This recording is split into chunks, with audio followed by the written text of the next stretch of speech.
这里有6个馍馍，你们一人3个，这就是你们明后天的粮食了。明天天亮了，可以去地里弄点菜来混着吃。吃了东西也别蹲在家里，都出去捡柴，要是遇上野菜什么的，也采摘一些回来。吃之前记得问一问其他的大人，别吃到有毒的了。2人看着他递过来的馍馍，不敢相信地盯着。还不拿着干什么？谢二婶。馍馍记得藏好，被人抢了你们就自己饿肚子吧。二婶她竟然给我们带吃的了。大哥，二婶好凶，我有些怕她。别怕，她能给咱们吃的，就说明她不会害我们。近些天一连发生了不少事，秋季和秋向北都提心吊胆的，生怕再出什么事。最近山脚下有一条沟，沟里丢着好几个被舍弃的小姑娘，一个个奄奄一息的，看上去啊惨得很。我看旁边有几个男人目放凶光的看着他们，只等他们一死就要被人拿去吃了。这条沟被人叫做弃女沟。被丢弃的全是女孩？是。邱丫头在吗？明叔的声音从外面传来。丫头，我家公子有事相商。弃女沟这件事你知道吗？知道。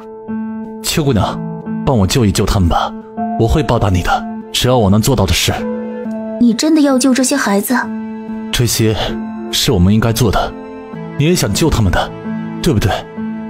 邱姑娘，实不相瞒，我乃当今圣上皇子萧绎，我虽不得宠，但在朝中也并不是毫无根基。今日我把我的身份告诉你，就是想同邱姑娘以诚相待，希望邱姑娘也能如此。邱志默默地想，你这身份我早就知道了，不过萧绎把自己的身份透露给了他，也算是十分的有诚意了。没想到你竟然有这样的尊贵身份，和我们一起逃荒，真是委屈你们了。我的粮食还有3天就能到江州了，到时候我送邱姑娘。不必了，不必了，你的粮食你还是拿给有需要的难民吧。除了粮食，我还让人送了一些肉食过来，邱姑娘若是喜欢肉食的话，不如我送邱姑娘一些。既然你这么想送给我，那我就勉为其难的收下吧。一会儿晚些时候，我就让我的护卫去把弃女沟女孩们接过来。邱志暗暗从空间里挪了一袋粮食出来，然后叫来萧绎的人把粮食带回去了。晚些时候，萧绎的人真的把弃女沟的那些女孩带了回来，7、8个女孩早就饿得奄奄一息的，吃了温热的粥以后，几个人才算是活过来。在荒地里的庄稼种下第2个月时，一村一寨的人就开始去荒地里收割庄稼了。一时半会儿吃不了的，就趁着天热开始晾晒成干菜。萧绎的粮食送到了，他当天就让人在山脚下找了一个地方开始熬粥。不管怎样，难民们至少有一口粥喝了，也不至于会被饿死。他果然言而有信，给邱志毅烧了肉食，还给邱志毅带了几只老母鸡。这下可把袁氏高兴的不行。老母鸡没有舍得吃，因为老母鸡会下蛋。村寨的人收完庄稼以后，几乎是连夜就种上了庄稼。按照这个速度，他们还能在寒冬来临的时候再收一波粮食。萧绎的粮食也给村寨里确实需要粮食的人送来了一些，但送来的粮食并不多。邱志毅明白，有心的粮食要给更需要的人。可邱志毅万万没有想到，萧绎捐粮的名声不知怎么就出去了。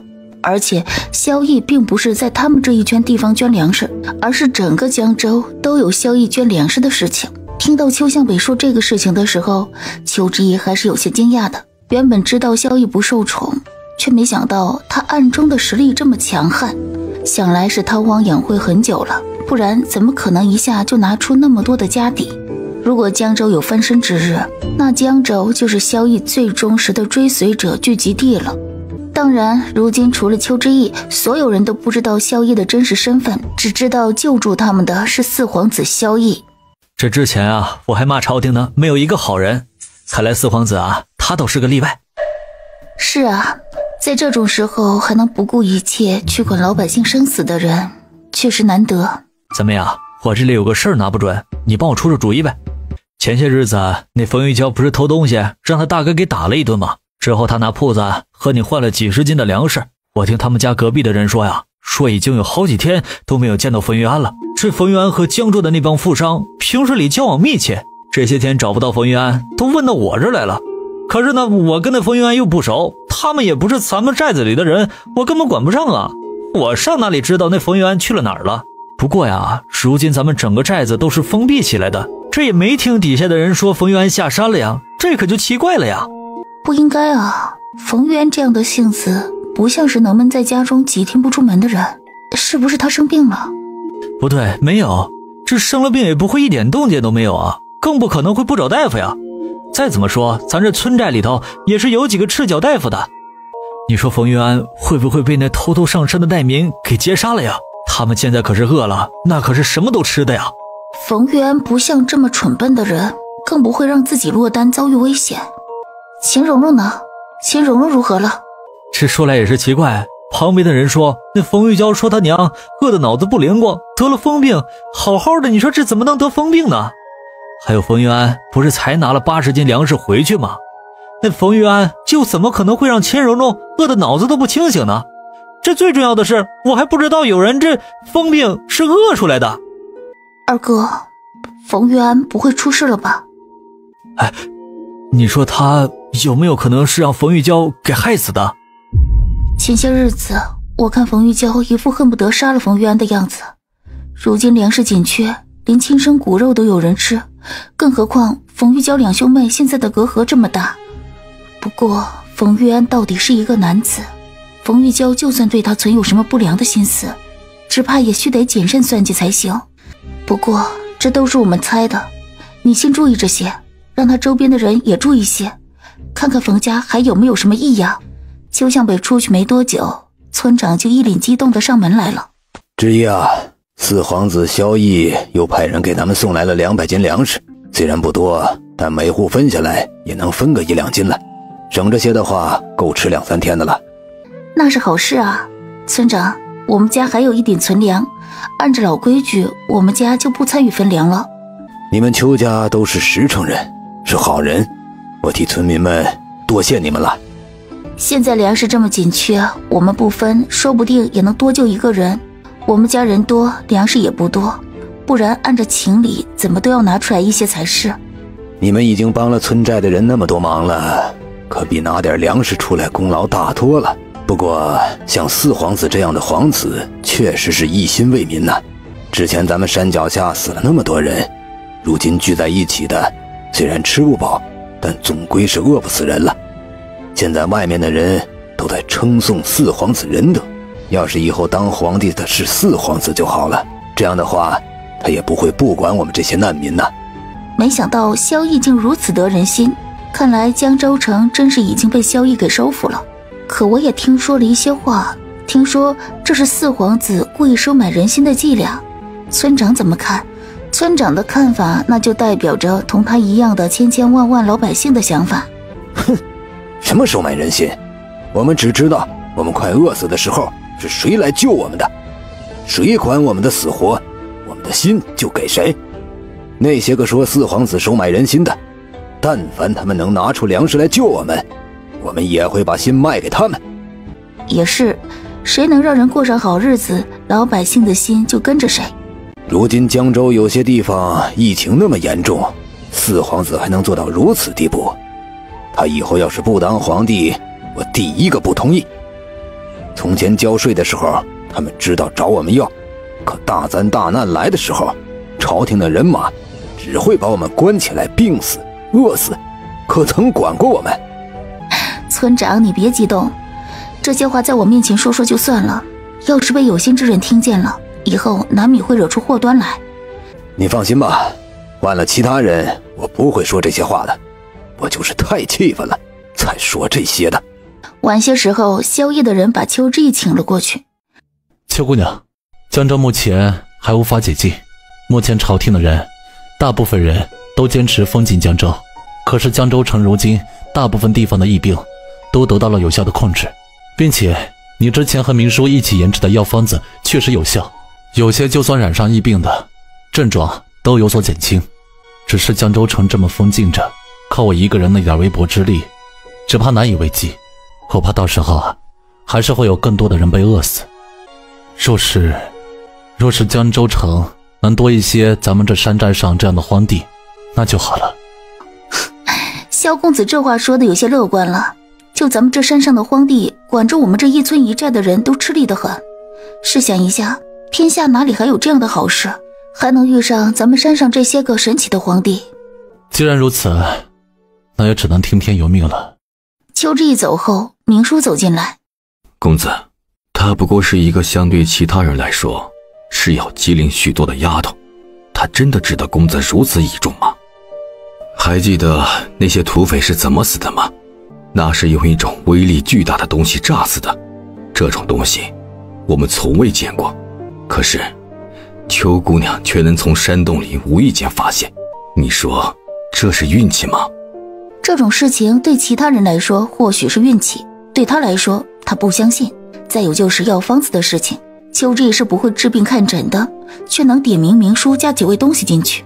好巧不巧，这些东西加进去以后，真的对疫病能产生效果。还有就是这荒地，他作为四皇子博览天下群书，却从不知道还有荒地能有这样神奇的效果。不但能种活庄稼，且土里的庄稼还长得那么好那么快。若是这些事都同邱之意有关，那他到底是什么人？不过刚刚通知和邱之意谈话，他也感觉到邱之意没有说假话。如果邱之意真有让天下田地都变成肥沃土地的本领，那后果简直不堪设想。如果他的猜测都是真的，那他这本事也不知道是幸还是不幸。所幸这一路上接触，他知道邱之意是心怀大义之人，并不自私自利。公子，你是说邱丫头身怀大本事？真是没有看出这贪吃的丫头竟然这么厉害。邱之意倒是没有多少感觉，除非他什么都不做，不然以萧逸的聪明智慧，必然会猜出他的本事。这一点他并未有太多的担心，毕竟男主的人品和格局不是一般人可以比的。一阵凉风吹过，这天气是越来越冷了，也不知道这个冬天会不会有书中寥寥几笔带过的，冻死了许多人。邱之意想了想，还是觉得有必要提醒邱向北，让村寨的人多准备些过冬的东西，不然到时候真的成了寒冬，冻死人就不划算了。邱之意找到邱向北说了这事。之意啊，现在这些人都在一门心思找东西吃呢，你这会儿让他们到处去捡柴火去，他们只怕也顾不上这事儿啊。那也不能完全不顾啊，要是现在没饿死，到时候给冻死了，岂不是更亏？之意，你老实说，你最近是不是又做梦了呀？哎，你快说，你都梦见什么了？这真的会发生让人冻死的事吗？梦都是迷迷糊糊的，也不确定，隐约是有这么一回事，所以我才让你叫他们多准备些过冬的东西啊。那不用说了，直接让村寨里的人都准备过冬的东西吧，别回头没饿死，给冻死了。他风风火火地跑出去了。二弟这是干啥去了？我看他脚下像是踩了个风火轮似的。大嫂，你和娘得空的时候就把冬天的衣服翻出来洗洗晒晒，薄的衣服就加厚一些。我最近梦见今年的冬天特别冷，稍不注意就要冻死人。好，我这就去翻衣服出来。邱向北还以为自己要做通这些人的思想还要花费一些时间呢，没想到他刚刚把大家召集起来，一说要大力囤东西过冬，大家竟然积极响应，丝毫没怀疑邱家人做的决策。邱之意这边刚和邱向北说了这事，没一会儿萧逸就派人过来问他这件事了。你回去告诉你们家公子，就说这件事确实是我提的。我看如今是多灾多难的年岁，恰好冬天就要来了，就让人去多备些柴火了。侍卫回去给萧逸禀报了以后，立刻传命下去，提醒各处不良市的人，让他们督促难民们去捡柴火囤着，还有过冬的衣服，能运进江州城的就先运进来一些。江州城周边的郡县，只要是往年天寒地冻的，都提醒他们备足柴火冬衣。公子是不是太过谨慎了？那丫头不是说是她自己猜测的吗？明叔，如果你身怀大本事，你愿意在什么依靠都没有的情况下，把自己的本事亮出来吗？我也不傻，亮出来岂不是给自己找麻烦吗？邱姑娘也不傻。公子是说邱丫头在装傻充愣？他只是在保护他自己。邱志毅正在和袁氏一起翻洗冬天的衣服，没想到邱向伟匆匆跑来叫走了邱志毅。三妹，我跟你说啊，冯玉安真的出事了。刚刚住他们隔壁的人去他们家里借个盆子来用，这没想到一进去啊，就闻到了一股臭味儿，是那臭肉的味道。那人好奇心也强，掀开冯玉安家的那缸盖一看，就看到一个人被七零八碎的砍成了几大块啊！唉，这事太害人了。我这会来通知人，你要一起吗？大家准备审一审那冯玉娇。你们先去，我随后就到。你们凭啥捆我？你们又不是官府的人，凭什么捆我？放开我！你们这帮乡下野人！冯玉娇，你好生交代，你大哥到底是怎么死的？你以为我们不想把你扭送去官府吗？要不是现在出不去，你以为就这么放过你了吗？野人，我们好歹还是个人，你这直接不是人了。看看你大哥平时对你多好，竟然忍心这么对他。凡事都要讲究证据，你们说我大哥是我杀的，那你们有证据吗？有吗？你大哥被分成了几块，扔在你们睡觉的地方。你别告诉我们你不知道这件事儿。那你倒是说说，你为啥不把你大哥被杀的事情告诉我们？除非这件事就是你做的。你们也配？你们是谁啊？一群乡下野人，也配我告诉你们？你们真的当你们是官老爷了吗？我要是说是我大哥自己想不开，自己拿刀把自己砍成了几大块，你们信吗？这恶妇既然还在胡编借口，不用问了，肯定是他杀的人。哼，欲加之罪，何患无辞？你们都认定是我了，何必装模作样的审我？再给你一次机会，说不说全在你。是我娘杀的，她把自己的儿子杀了，于是想不开，所以疯了。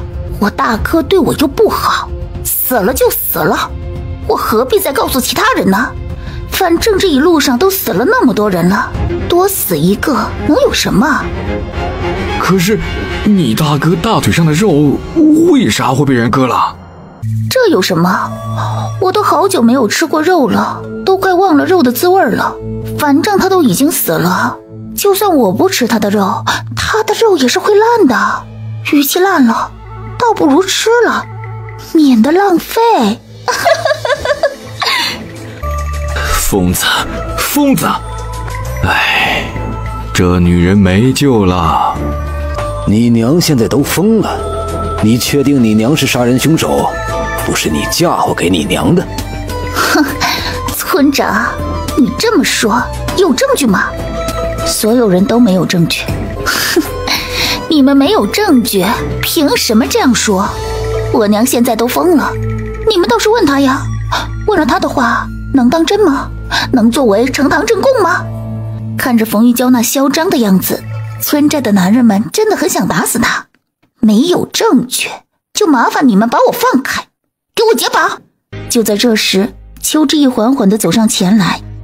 哟，这不是咱们貌美如花、高贵优雅的冯玉娇大小姐吗？怎么就跪下了？你怎么可以向我们这些低贱的乡下野人下跪呢？他这话刺激性很强，本来看着邱志毅这盛装打扮的样子，冯玉娇就很受不了了。邱志毅，都是你这个贱人，都是你害的。什么都是我害的？我虽是个寡妇，但我有吃的有穿的，怎么就那么碍你的眼呢？可我偏不如你的意，就是要比你过得好。你一个富家千金又怎么了？还不是活得跟条狗似的。你冯玉娇高高在上，不就是看不起我这个什么都没有的寡妇吗？可你看看你现在的样子，过的都是什么玩意儿啊？哦，对了，你大哥不就是喜欢和我说话吗？至于让你动杀心吗？多大点事啊！他被我杀了，他就是被我杀的。谁让他对你如此巴结，还拿自己的铺子给你换粮食？他分明就是在讨好你，他也不想想，只要等咱们出了江州，我家的铺子不知道能买来多少的粮食。他还打我，他竟然敢当着你的面打我，我恨不得当场就喝他的血。他当谁的面打我都行，他怎么能当着你这个贱人的面打我呢？我不杀他，我心里就恨呐！我好恨他！你少吹牛了，就你这副样子，你能干成啥事？看你这肩不能挑，手不能提的废物样子，你哪来的胆子敢杀你的哥哥？我看呢，分明就是你娘杀的，你娘也比你有用。谁说我没用的？我可告诉你，我厉害得很，我比你厉害多了。我大哥就是我杀的，我趁他睡着了以后，拿布袋子勒死他的。你都不知道他在梦中成长的样子，简直太好玩了。哦，对了，我娘听到响动醒过来，可惜晚了，她已经被我勒死了，死得透透的。我娘想不开，就疯了。本来她也没怎么疯的，我骗她吃了肉，吃完了告诉她那是我大哥身上的肉，她就彻底的疯了。冯玉娇，你这个杀人凶手！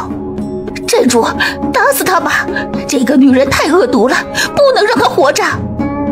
寨主，这回他自己都承认是他自己杀人了，咱们没道理放过他呀。就是啊，寨主，你要是不动手，就让我们来吧。虽然之前说好了不打女人，但这个女人除外。小北，你看如何处置？如今江州乱了，官府也没有了，这是按照律法，应该是要把人给交给官府的。可是如今官府都没有人了，咱们也不能私下处置。这真要是私下处置了，等以后出了江州城，只怕呀还要被那官府追究人命官司。寨主，我们不把人打死，我们把人打残总没有问题吧？这么恶毒的女人，要是咱们就这么放过她了，万一她再危害人怎么办啊？冯玉娇心思恶毒，这样的人我们是万万不能再留在这里了。那现在就把她赶出去吧。至于其他的事呢，你们自己看着办，和我没关系。说罢，邱向北同村长互看了一眼，两人刚走出没有多远，身后就传来冯玉娇凄惨的叫声。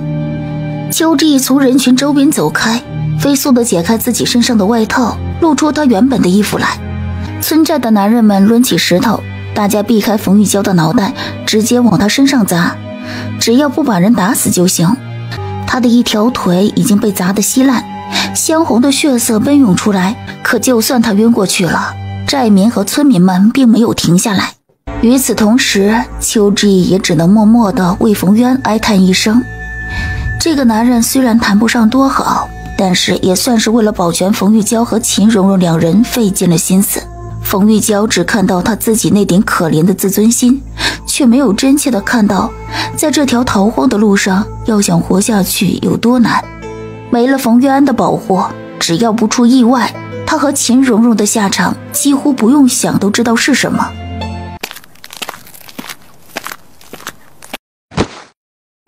秦蓉蓉疯了，如今也没人管她了。她虽然疯了，但还是傻傻的跟着冯玉娇走了。冯玉娇晕过去了，她就一动不动的在旁边守着。冯玉娇醒来的时候是半夜，她只觉得浑身都是滔天的痛意，她想求救，却一点声音都喊不出来。今天被山上扔下来的女人也不知道犯了什么罪，竟然被人打断了双腿。要不是看她身上都是血，就她那脸蛋儿还挺好看的。我这辈子还没睡过这么漂亮的女人。一阵猥琐的笑声传来。都什么时候了，你脑子里面竟然还在想这些？咱们现在有不湿的粥可以喝，等他过几天死了，咱们就把他刮来吃了吧。看他细皮嫩肉的，嘿，吃起来肯定好吃。冯玉娇从来都没觉得死亡离自己这么近过。如今虽然断了双腿，可是她还是想活。腿断了，那她就用手爬。虽然不知道她自己能爬到哪里去，但她知道留下来就是死路一条。也不知道爬了多久，冯玉娇再也爬不动了。等她再次清醒过来的时候，就听得有一个清冷的声音，很是不耐的：“这什么烂东西，竟然敢污了本公子的脚底，一把火烧了吧！”冯玉娇抬起头，看见一个衣着华贵的年轻男子，鄙夷地看着她。冯玉娇用尽全身的力气：“我知道一个大秘密，有人会使用炸药，一种可以把一群人炸成肉块的炸药，求你救我！”说完，他就晕过去了。公子，这女人如何处置？救活她？公子，她来了，亲自来的。如今江州还没有解禁，她既然不惜自冒风险也要来，当真是看得起我。是啊，虽然江州城现在是封禁了的，但公子你的名声已经传遍江州城了。整个江州，谁不是真心臣服你的？江州城人口众多，你既然在江州城立下了口碑，他作为太子，如何能不来？除非陛下和天下人都放弃了江州城，不然他不会不来的。我们近些时日已经让江州城外的人手开始宣传江州的情况，说疫病根本没有传得那么严重。陛下仁德，怎么会放任几十万江州人不管？如此一来，朝廷就不能置江州人的死活不顾了。几十万人可不是一个小数目，这么一来，江州城解禁指日可待。公子啊，他既然来了，那他会不会再派人来刺杀你呀？暂时不会，至少不会在江州的地界对我动手，不然就会给人落下口实和怀疑。那太子此番前来，除了是放心不下江州的情况，担心公子你抢了他的风头以外，他应该没其他打算了吧？可为了这么一点名声，真的值得他冒这么大的风险吗？他可是太子啊，江州现在可是疫病重灾区啊。只怕还有其他的事，我们暂时不清楚他的动向，你让人好生盯着。冯玉娇醒来以后，见自己的一双腿已经被包扎好了。说炸药？什么是炸药？谁做的炸药？现在还有没有这东西？多谢公子出手相救。你要是再多说一句废话，我割下你的头。在我们逃荒的时候遇上过一群土匪，我们这些难民打不过，有人就拿出了一种叫炸药的东西，把所有的土匪都炸死了。这种叫炸药的东西真的有这么厉害？当时看到这一幕的可不只是只有我一个人，在马家寨上，那里的难民都看见了啊！不，他们等炸药炸完以后，还亲自去杀了没有被炸死的土匪。你口中的邱之义是谁？一个乡下的村妇，贱人！你恨邱之义？我恨不得喝他的血，吃他的肉。这炸药是邱之义拿出来的？他和他的野男人说是在山洞里无意间发现的，但我总觉得事情并没有那么简单。这个贱人心眼比马蜂窝还多，谁知道他有没有说真话？邱之义，马家寨，看来是来对地方了。公子，这个女人要不要？暂时留着吧。公子接下来有什么打算？来都来了，自然要去见一见本宫的四弟了。最近这些时日，邱之义忙着招呼人囤柴火，他自己也跟着人进林子中捡柴。如今山下的难民们有了粥喝，相对来说也没有那么搞事情了。只是从前布粥的只有四皇子一人，如今锅炉旁又新支起了一个锅炉，是太子布的。邱之义刚刚抱了一捆柴走出去，就遇上了几个不认识的男子，他不由得皱了皱眉头。山门口不是有人守着吗？怎么还会有陌生人上山来？邱之义扛起一捆柴呼呼走来，萧恒不由朝他看了一眼，第一眼便觉得眼前的村妇长得还不错，就是衣服穿的粗鄙了些。几位，不知道你们是怎么上山的？如今江州有疫病，我们这山上的人都不同外人接触，不知几位上山是找谁。若是事情不急，不如你们先在这里等着，我去给你们带个话，让他出来见你们就是。不必。知意，你别扛那捆柴，你那捆柴有一半是鲜鲜的，扛着重得很。你等一会儿，你大哥来扛。听到知意2个字，萧恒的脚步走不动了。你叫知意？是。知意是个好名字。秋之意不傻，联系起他刚刚和现在的态度，知道这里面肯定是有内情的。越是这样，越是要警惕。公子上山找谁？找我四弟。他就说眼前的男子看着怎么有些面熟，如今一看才发现这人和萧逸竟然长得有些相似，只是2个人的气质大相径庭。他说他找四弟，那8成就是萧逸了。秋之意不禁想起了萧逸的死对头当今太子萧恒。既然你们是来寻找亲人的，那你们先走吧。不如一起走。不必了，这捆柴重得很，我扛不动，我等我大哥来扛。哎，这种事儿怎么好让你一个女人家来做？既然都遇上了，当然得帮一帮。他手下的侍卫立马上前给秋之意扛起了柴。走吧，知意姑娘。那怎么好意思，这捆柴可重得很，我一个女人家扛起来确实是费力。要是我男人在就好了，我男人长得壮实，扛捆柴来跟闹着玩似的。他们都说我嫁了个好男人。他知道眼前的人机警得很，萧恒摆出那副平易近人的面孔，只怕是已经打听到了什么事。公子，看你们这身打扮，你们这是从外面进来的吗？我听说江州城都不让进出了，你们是江州本地人吗？几位公子，我看你们年纪轻轻的，想来还没有成亲吧？我们寨子里有好几个姑娘，正好到了说亲的年纪了。既然你们来了，都是缘分，不如相看相看。听着他逼逼叨叨的说话，萧恒只觉得无比聒噪，可一想到炸药的事，他面上只好留着几分淡笑。几个侍卫的脸色也有些难看，为何眼前的村妇这么聒噪？几位公子喜欢什么样的？年纪大的还是年纪小的？我也没什么想法，只要事成了，各位公子能每人给我5两银子的说媒礼就行。我事先说好，5两银子可不多，之前我们村寨都是这个价格，现在逃荒了，好人家的姑娘可不是那么好找的。你们拿5两银子，买不了吃亏，买不了上当。我们不是来相看姑娘的，我只是来找我四弟的，他那么久不回去，家里人啊十分挂念他。这寨子里是不是有2个叫知意的女子？不然就眼前村妇的德行，他实在无法把她和炸药这种惊世骇俗的东西联系在一起。这么年轻就成亲了，太可惜了。我的银子骗赚不了了。萧逸的人早就知道萧恒来了，所以他早早的就等在了路口。这会儿见到秋之意和他们一路来的，萧逸怔了怔。二哥。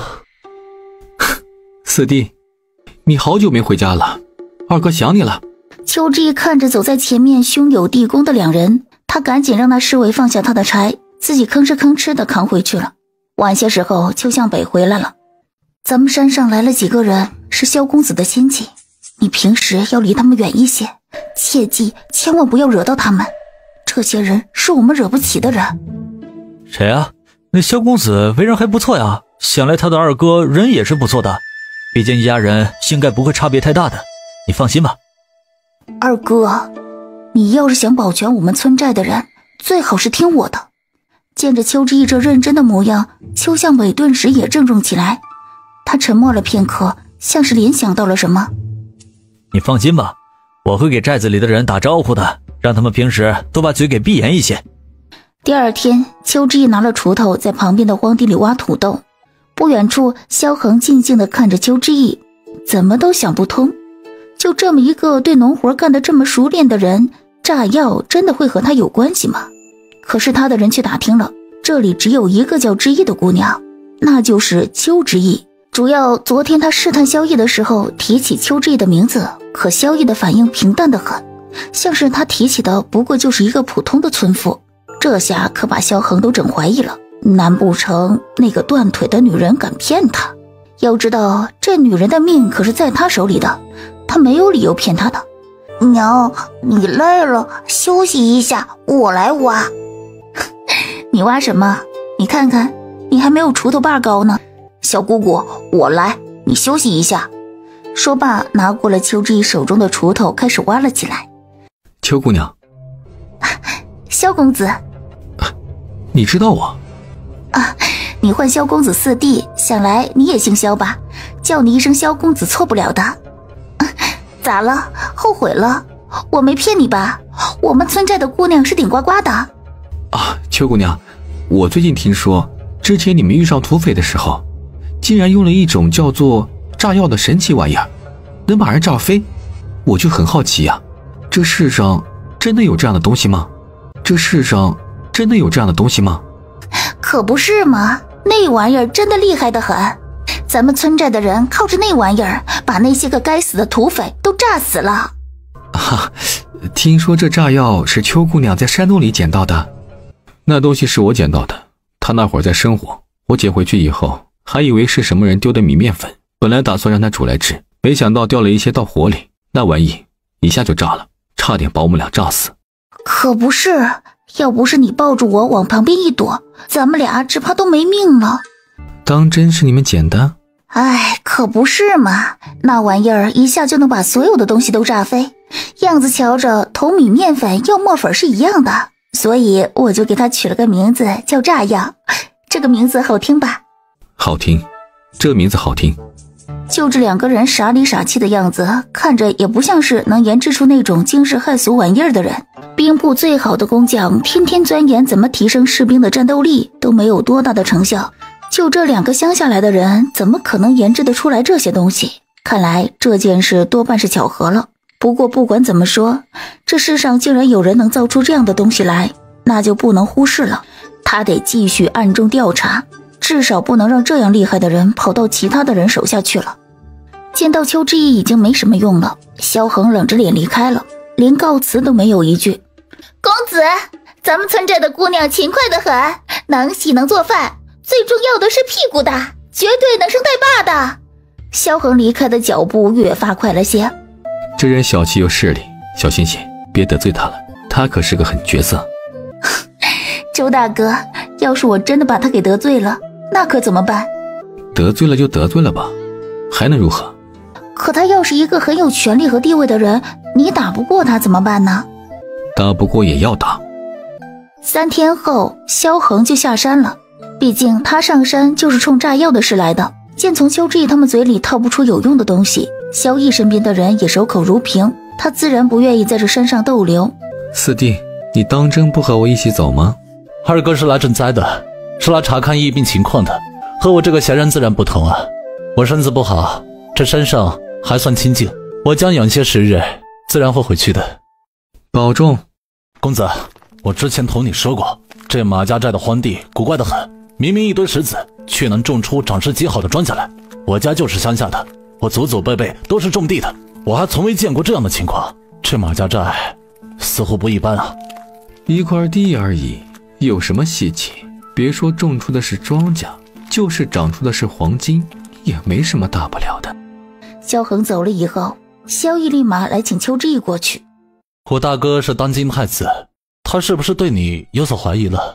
这几日他刻意表现出对邱之意不熟悉的样子，就是为了打消萧恒的怀疑。也不知道他从哪里得到的消息，听说是我捡到的炸药，就来问我这件事。不过他后面应该没有怀疑我了。这就好，萧恒这个人疑心慎重，他这时候没怀疑，不代表以后就不会怀疑，你还是要小心一些。邱之意点点头，心里却生出一股子担忧来。不过你也不必太过担心，有什么事我会帮助你的。那就多谢了。不知不觉便已经是寒冬了，虽然是逃荒，但如今歇下来了，看着这么厚实的雪层，孩子们忍不住了，开始抡起雪团就开始互相砸。一晃半个月过去了，邱之意裹得严严实实的，和周霆锋一起拿了些吃食去看赵松赵水。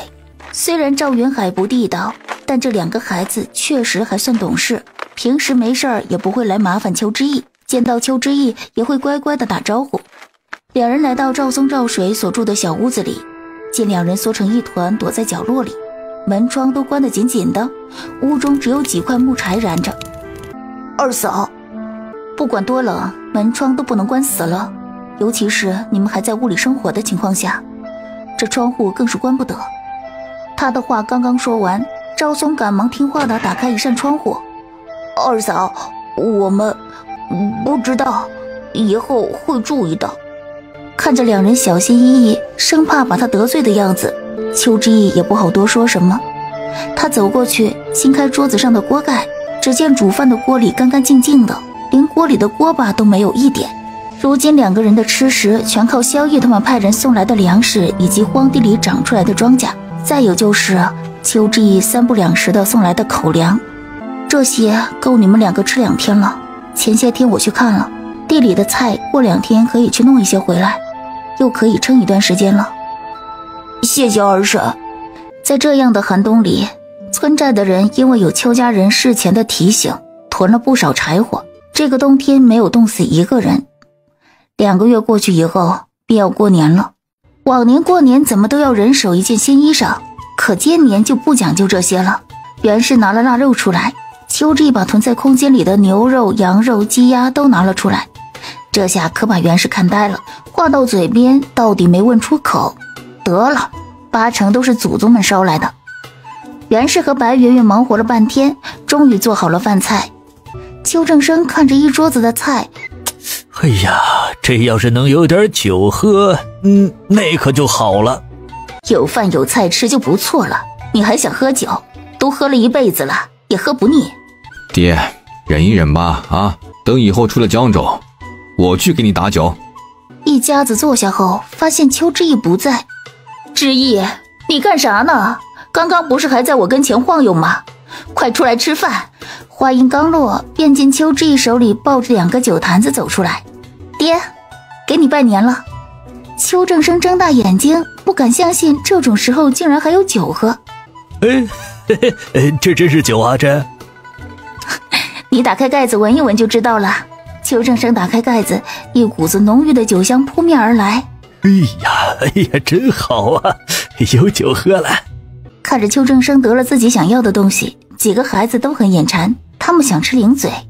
邱之义随即走进房间，没一会儿就拿了盆子端了一盆子鲜鲜的桃子出来，这可把邱家人给震惊住了。这都什么季节了，竟然还有桃子。要知道，就算是没有桃荒的时候，桃子都是夏天才成熟的，他们哪里见过秋天的桃子啊？之义，你这是……袁氏反应过来，又是邱家的祖宗给咱们捎来的。是啊，咱们这里没有桃子，可是祖宗他们那里是不分季节的。我吃过了，这桃子可好吃了。邱家人个个惊奇，只有周霆锋是一脸看穿不说穿的样子。他们之前已经在空间里见过那颗开花结果的桃子了，只是没想到刚好过年的时候就成熟了。咱们邱家的祖宗就是好啊，不枉费我往年年年给他们烧元宝。大人们开始喝酒，小孩子一边吃饭一边啃着新鲜的桃子，别提有多惬意了。家里的男人都是吃酒的好手，不过2坛子酒下来，一个个都有了醉意，上脸的更是一张脸都红彤彤的。邱向南喝多了，话多得很，白圆圆很是嫌弃的把他拉回了房间，其余的人也被袁氏喊着去睡觉了。与他们不同的是周霆锋，他喝酒了，除了眼睛更亮了一些以外，和平时似乎没有什么区别。当然邱之义原本也是这么想的，可是等他收拾完了回房间以后，从前睡觉都是侧着身子睡的周霆锋竟然一改往日的姿态，面对着他而睡。之义，我真希望我们能早点安定下来。邱之义一愣，好一会儿才反应过来周霆锋话里的意思。他曾经对周霆锋说过，他说等安定下来才谈2个人之间的事。黑暗中，周霆锋的大掌带着阵阵炙热，准确无误地握住了他的手心，吓得邱之义半点也没敢动。睡吧，今天我喝的有些多。邱之义默默地想，确实喝多了，不然也不会敢来拉他的手。过了年以后，冰雪开始融化，晴朗的天气多了起来。就在这时，外面传来消息，说江州城解禁了。知道这个消息的时候，全部人都高兴得疯了，终于可以离开这个地方了。再待下去，指不定真的要交代在这里。大家开始收拾东西，开始赶路。荒地里的庄稼有刚刚长出芽的，但要赶路，村人们也顾不得其他的了，连根拔起带路上吃。要说我最舍不得什么，那就是这马家寨上面的荒地了。这荒地就是太少了些，要是足够多的话，咱们就算在这个寨子上落脚下来，其实也没啥的。对我们这些泥腿子来说，只要有地，哪里都是一样的。村长，别担心了，江南是出了名的富裕，那里的土地自然也是极好的。到时候啊，分一大块地给你，别说白天了，让你晚上都去种，到时候看你还念不念这土地了。土地我们可不嫌多，只是可惜了这么好的地，竟然要在这样的地方荒着。要是这地咱们能带走就好了。秋之暗道，这地可不就是我带着的吗？村长，这地咱们咋能带走啊？那能带走的只怕只有那神仙了。不过村长啊，倒是可以抓2把荒地的土一道带走。好了，我也回家收拾东西去了。幸好有这片荒地啊，要不是这片荒地，咱们呢都得交代在这里不可。晚上的时候，秋之和周霆锋来到荒地处，他用意念将土地重新移回自己的空间里。第二天，大家怀着忐忑的心情重新上路了。之一啊，现在江州解封了，要是进入银州，就得需要路引。我和你二哥商量了一阵，硬是没商量出法子来。你可有什么对策呀？有啊，都解决好了。村长你别担心，到时候我们会通过银州的。啥？什么时候解决的？怎么解决的呀？你都解决好了？莫非又是他们邱家的老祖宗在帮忙？老祖宗在底下都混得这么好了吗？他们这些当孙子的还在流浪呢。想起来怎么有点愧对列祖列宗的意思。咱们这路上不是有一个贵人吗？有他在，我们的路引还能是问题吗？之前他同萧逸说过，萧逸自然是答应的。一听邱之义这么一说，两人齐齐看向了走在前头的那辆朴实的马车。嘿，我咋把他给搞忘了呀？也不知道他是哪家的王公贵族，感觉很厉害的样子。怎么个厉害法？你想啊，要是不厉害，咋会有人来刺杀他呢？你看看，我们这些人，除了那抢粮食的，谁会来刺杀我们？也是，像我们这些人，人家买刀的钱都能抵我们一条命的钱了，谁会来做亏本的买卖呀？公子，如今江州已经解封了，你还有什么忧愁的事吗？怎么这眉头比在马家寨上还皱得紧呢？萧逸抿了抿唇，没有说话。他本就不受宠爱，如今靠着江州之难才博得几分名声。一旦回到京城，他又要面对别人的步步紧逼了。他若要在朝廷上站住脚跟，还需要一个有力的助手。一行人走了1个多月以后，终于走出了江州。他们一身狼狈地来到银州城下。江州城解封，从江州过来的难民太多了。各位，没有路引的就回去吧，咱们这里行不通的，拿路引来才给让路。村长他们顿时有些着急。邱之义赶忙朝萧逸的马车走去。你先别慌，让村民们在旁边先歇息片刻，这件事交给我就行。啊，那就多谢了。之意，你我之间不必见外。好。当然，如果你有多余的银子，能否拿一些出来上下打点？我虽是皇子，但并不富裕啊。江州赈灾，几乎已经掏光了我全部的家底。这银州知府，虽然我已经提前同他说好了，但毕竟那么多人，这其中的关卡总要打点一下的。邱之义知道萧逸确实是个没权没势没财力的，他能用他的身份给他们路演，已经算是极好的了。你放心吧，这个我懂，我去商量商量。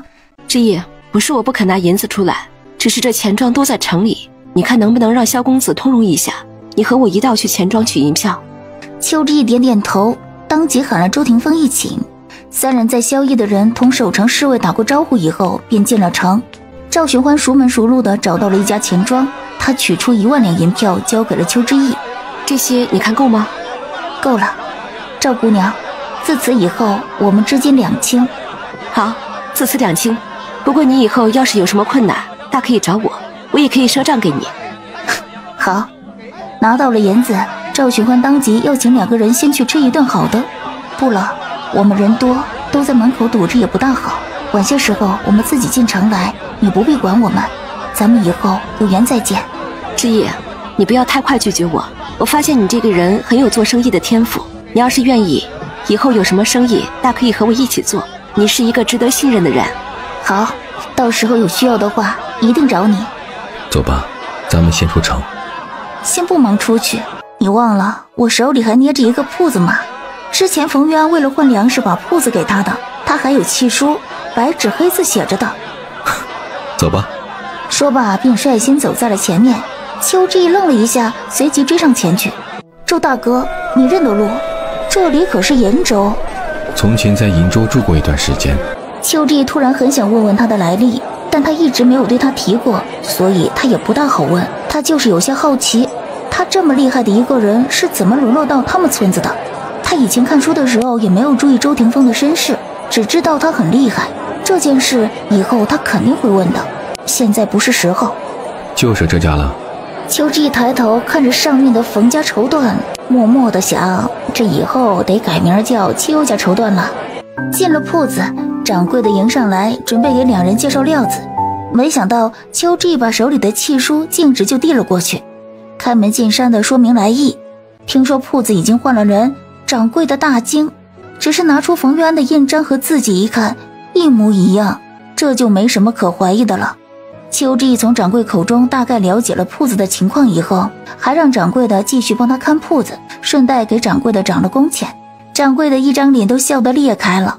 除了铺子需要周转的以外，邱之意便从铺子里拿了之前几个月盈利的钱，几个月之前的银子，掌柜的都记了账，到时候自然会让掌柜的去找冯家人把这账目核算清楚。拿了1000两银子走出来以后，邱之意心情大好。来到城门口，萧逸的人正在按名字分发路引。萧公子，这是1万两银子，有劳公子费心费神了。萧逸推开车门，见着他递过来的银票，当即让明书收下了。邱姑娘，如今江州虽然解封了，但这后面还有许多的遗留问题需要解决。上面已经来了圣旨，让我留下来帮忙善后。这后面的路，我就不和你们一起走了。啊，那是挺遗憾的。不过公子为了国之大事，自然以家国天下为重。眼见他要走，邱姑娘，到了通州和江南府，要是遇上难处，您就拿着这块玉佩去找当地的知府，他们会给你行方便的。他的话刚刚落下，已经有侍卫捧着一块玉佩恭敬地送到邱之意跟前。邱之一看那玉佩就知道是好东西，这不大好吧，毕竟无功不受禄。邱姑娘大意，我是一路看着的，这点小恩惠算不得什么。说罢已经放下了车帘子，随即便有人合上了车门。邱之意只好接住了那块玉佩，没想到一抬头就看见周霆锋眼底闪过一丝惊讶。周大哥，怎么了？这块玉佩有什么问题吗？看周霆锋这样子，怎么感觉认识这玉佩似的？我听说当今圣上统共3子2女，每一位公主和皇子出生以后，陛下都会赐给每人一块玉佩，玉佩上面雕龙刻凤，象征王权富贵，玉佩上还有每个人的名字，你自己看看。邱之意拿起一看，顿时没声了。没错，这块玉佩上果然刻着萧逸的名字。他怎么会把这样的东西给我？邱之意原本以为只是一个普通的玉佩，没想到这个玉佩背后的意义竟然这么的重大。邱之意顿时觉得这玉佩有些烫手，他转身想把玉佩还给萧逸，却没想到萧逸他们的马车早就消失在了城内。算了，以后总能再见的，到时候我再把这玉佩还给他就是了。回头想了想，立马发觉不对的地方。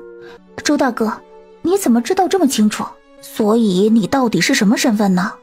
我刚刚同你说过了，我也是听人说的，不过说话的人当时说的十分仔细，所以我便记住了。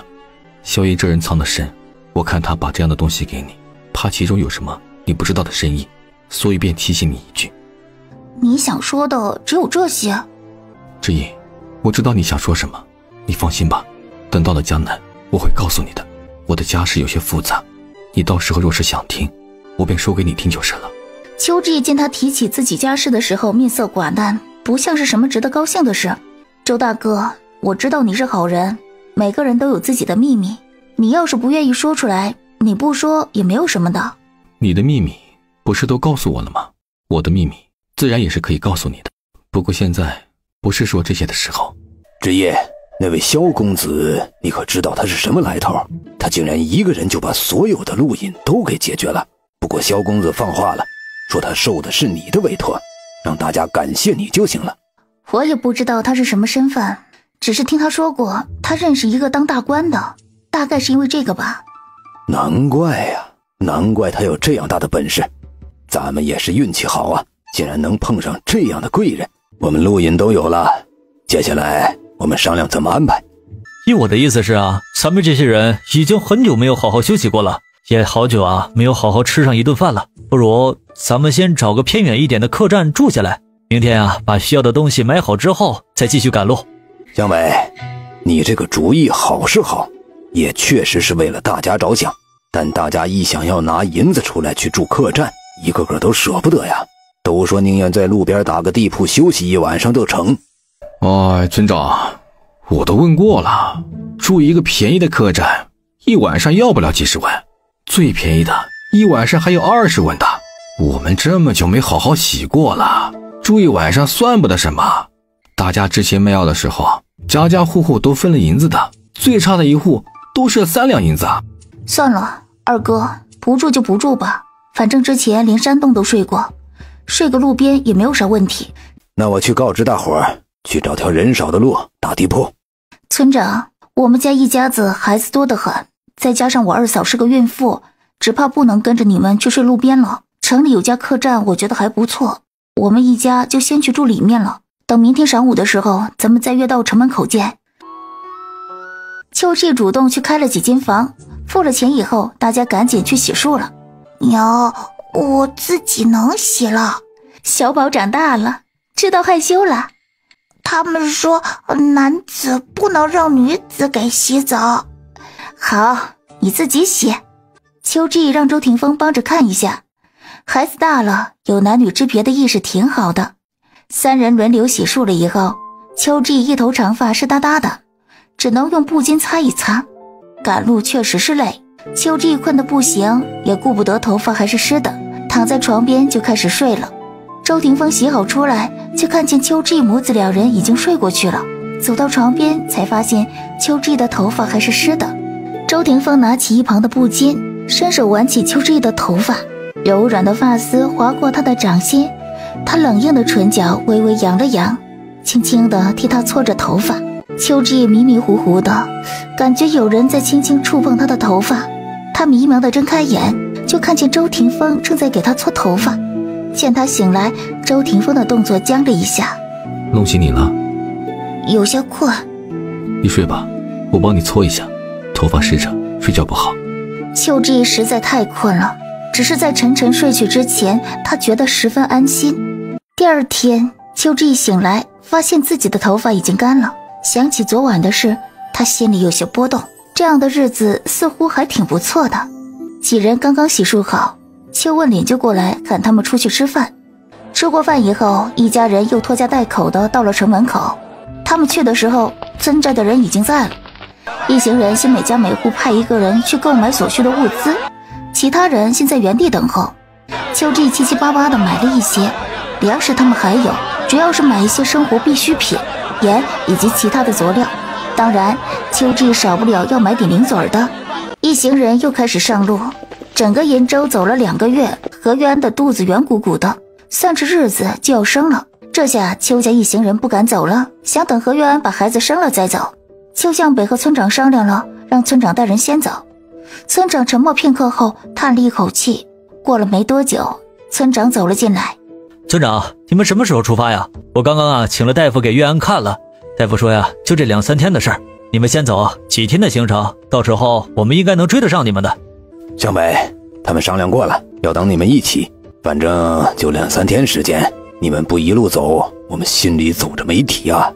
这如此一来，那你们岂不是要浪费2、3天啊？早一天到江南，他们也早一天放心下来。向北，你不用说了，这是我们自己的决定。你们不一路，我们真的没主心骨。见此，邱向北也不好说什么。3天后，何月安生了一个闺女，一家人高兴的不行。邱向北嘴巴笑得都没合上过。何月安见一家人并没有因为他生了个闺女有任何的不满，反而十分高兴，他忍不住哭出来，觉得自己算是嫁对了人家。何月安生完以后，大家就要马上赶路了，毕竟那么多人都等着，怕他吹风做不好月子落下病根。邱家又买了一辆严实的马车，里面铺了厚厚的被子，除了留了一道出气的口，其他地方都被严密地封了起来。一行人收拾好以后，邱家人就和大伙一起出发了。因为提前买好了粮食，这一路上他们倒是没有饿肚子，毕竟家家户户之前因为囤药材的事得了银子的。1月以后，他们就到了通州。村长，前面就是通州了，我们终于到通州了。通州一过就是江南了，我们的逃荒就结束了。走，今天抓紧时间走，争取在天黑之前过关卡进城。一行人走到通州城下的时候，天色已经暗下来。就在大家排队拿出路沿准备进城的时候，一辆马车急匆匆而来。原本站在一旁排队的人躲闪不及，好多人吓得连滚带爬的往旁边躲。邱家的孩子多，一人捞一个躲开以后，没想到邱向天被人推搡了一下倒在了地上，受惊的马嘶鸣一声，马蹄高高扬起。眼看着一双马蹄就要踩在邱向天身上的时候，邱志毅猛地放下赵团团，说时迟那时快，动作比脑子快。他一把扯开邱向天，随即有人用力拉过他，就地一滚，堪堪躲过一双马蹄。